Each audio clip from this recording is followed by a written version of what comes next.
ஆண்டவராகிய இயேசு கிறிஸ்துவின் பிறப்பை நாம் நினைவு கூறும் பொழுது நம்முடைய நினைவுக்கு பல சம்பவங்கள் வருகிறதல்லவா? அதிலே ஒன்று மத்தேயு எழுதின சுவிசேஷம் 2ஆம் அதிகாரத்திலே கிழக்கத்து சாஸ்திரிகள் வானத்திலே ஒரு விசேஷமான நட்சத்திரத்தை கண்டார்கள். அதை பார்த்து ஒரு பெரிய ராஜா இந்த உலகத்தில் பிறந்திருக்கிறார் என்று கணிக்கிட்டு அந்த நட்சத்திரத்தை பின்தொடர ஆரம்பித்தார்கள். அந்த நட்சத்திரத்தை அவர்கள் பின்தொடரும் பொழுது அது ஒரு இடத்திலே கொண்டு வந்து அவர்களை வழி நடத்தி விட்டது. அப்பொழுது ஆண்டவராகிய இயேசு கிறிஸ்து அங்கு இருப்பதை அவர்கள் பார்த்தார்கள். இந்த கிழக்கத்து சாஸ்திரிகள் ஒரு பெரிய ராஜாவை பார்க்க போகிறோம் என்ற எண்ணத்தோடு புறப்படும் பொழுது வெறும் கையாய் அவர்கள் புறப்படாமல் அநேக பொக்கிஷங்களை அவருக்கு காணிக்கையாய் கொடுப்பதற்காக அதை சுமந்து சென்றார்கள்.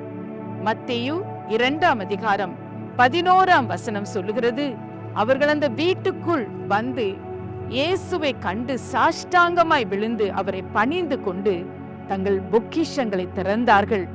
அந்த பொக்கிஷங்களிலே 3 விலையேற பெற்ற பொருட்களை அவருக்கு காணிக்கையாய் வைத்தார்கள். அவைகள்தான் வெள்ளை போளம், தூப வர்க்கம், பொன். அருமையானவர்களே, இந்த 3மே அந்த நாட்களிலே மிகவும் விலையேற பெற்ற பொருட்களாய் இருந்தன. வெள்ளை போளத்தை நாம் எடுத்துக்கொள்வோம் என்றால் அது வாய்க்கு மிகவும் கசப்பான ஒரு பொருள். ஆனாலும் அதுடைய விலை, அதுடைய மதிப்பு பொன்னிலும் அதிகமாக இருந்தது. அதுபோலதான் நாம் ஆண்டவராகிய இயேசு கிறிஸ்துவுடைய கிருபாசத்தன்னதே நாம் வரும்பொழுது, அவரை நோக்கி நாம் வரும்பொழுது அவரை நாம் வெறுங்கையாய் பணிந்து கொள்ளக்கூடாது. நம் கூட அவருக்கு செலுத்தும்படியாய் காணிக்கைகளை நாம் சுமந்து செல்ல வேண்டும். அந்த கசப்பான வெள்ளை போலத்தை போல நம்முடைய வாழ்க்கையிலே கூட எத்தனையோ கசப்பான அனுபவங்கள், கசப்பான வேதனைகள், கண்ணீரான அனுபவங்கள். ஆனால் அந்த கண்ணீரை பார்க்கும் பொழுது அது தேவனுக்கு விலையேற பெற்றதாய் இருக்கிறது.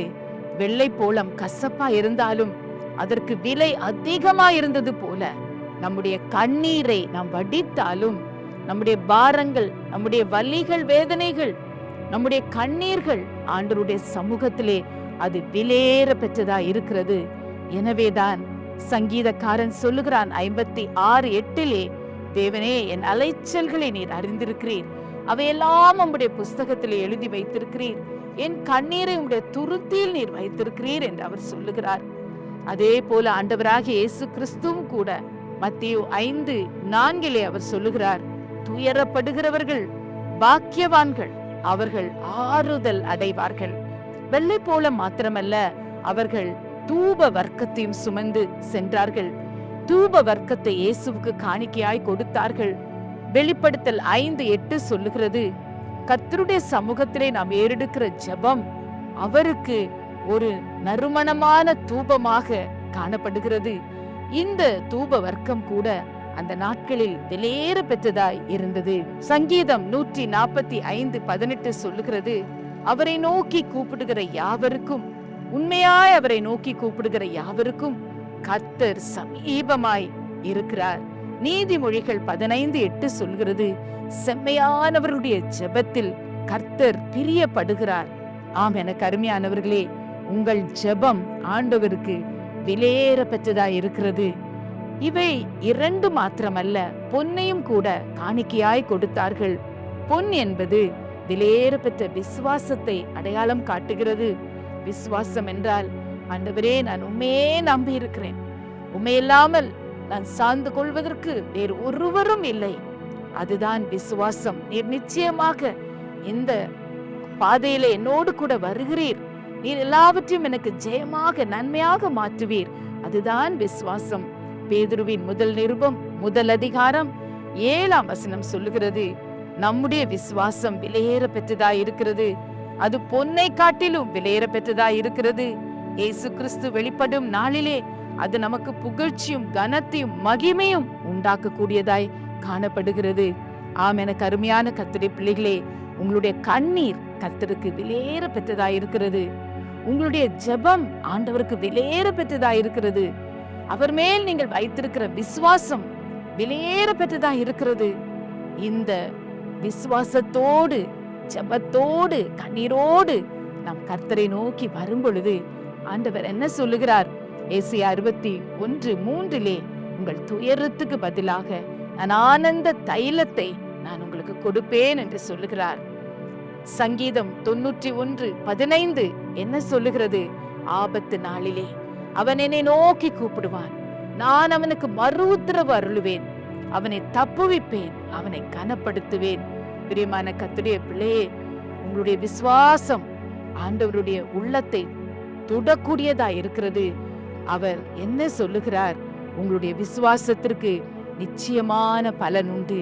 எபிரேயர் ஆசிரியர் 11:6 சொல்லுகிறார், தம்மை தேடுகிறவர்களுக்கு அவர் பலன் அளிக்கிறார். நீங்கள் தைரியமாய் இயேசுவை நோக்கி அவருடைய கிருபாசத்தண்டையிலே நீங்கள் வாருங்கள். உங்களுடைய கண்ணீர், உங்களுடைய ஜெபம், உங்களுடைய விசுவாசம் கர்த்தருடைய பார்வையிலே விலையேற பெற்றதா இருக்கிறது. தேவன் தாமே உங்களுடைய துக்கங்களை சந்தோஷமாய் மாற்றுவார்.